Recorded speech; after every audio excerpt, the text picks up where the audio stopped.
Yo, what's going on everyone? Welcome back to another edition of Lakers Offseason Micro Pitches. Today we are highlighting potential free agent, big man Luke Kornet. If you aren't familiar with the format of these quick, streamlined videos, I will first run through Kornet's specs, then transition us into a brief conversation I had on him with my podcast partner Tommy on one of our off-season episodes of the Lakers Legacy podcast.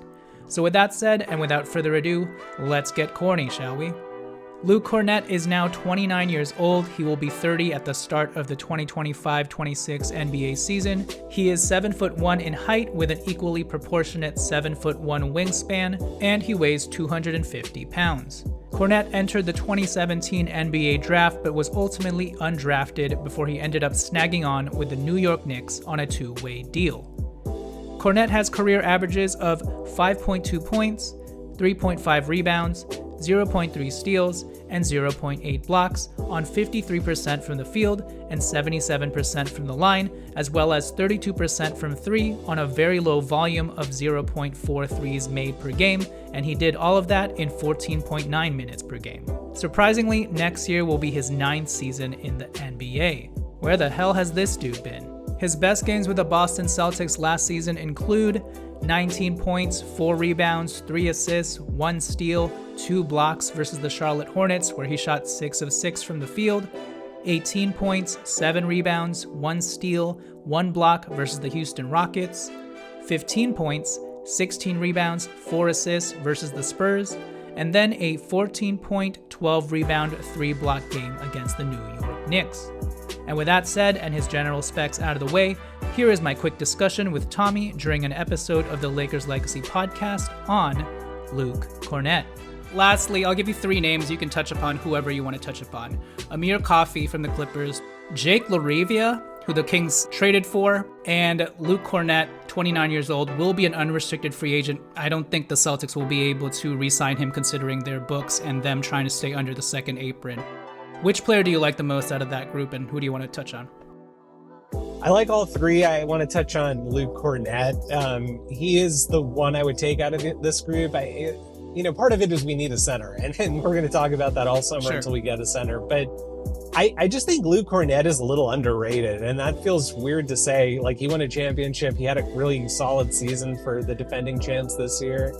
He's just like positionally as a rim protector, he's better than you would think.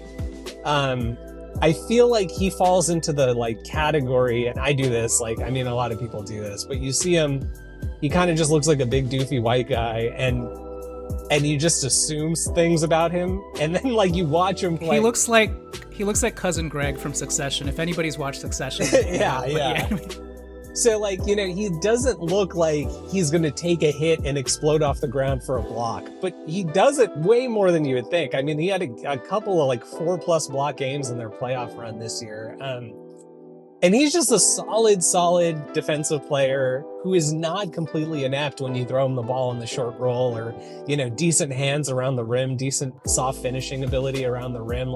Again, you're not signing this guy to be a double-digit scorer, but he does everything so well on both ends. And if you can get him for a reasonable price, it's absolutely a no-brainer. And I do think he will be moving. I don't know where, but obviously the Celtics, with their cap situation and the fact that they're sort of punting next season because of Tatum's injury, somebody will have an opportunity to swipe Kornet. Yeah, he's definitely not a sexy name, but after watching him in the playoffs, I was like, oh, he's actually pretty mobile for a center. Yeah. He knows how to contest out to 3-point shots, knows how to move his hips a little bit.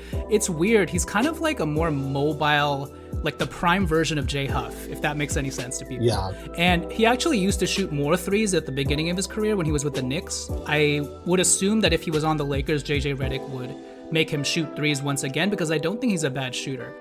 But yeah, I would be fine with Luke Kornet for the taxpayer MLE. All right, so there you have it. Luka Doncic Kornet. Does Luka need his Luke at center? Let me know in the comments below, and as usual, please hit this video up with a like, share, and a subscribe. This has been Jonathan Hernandez of the Lakers Legacy podcast, and I will catch you guys next time. Peace.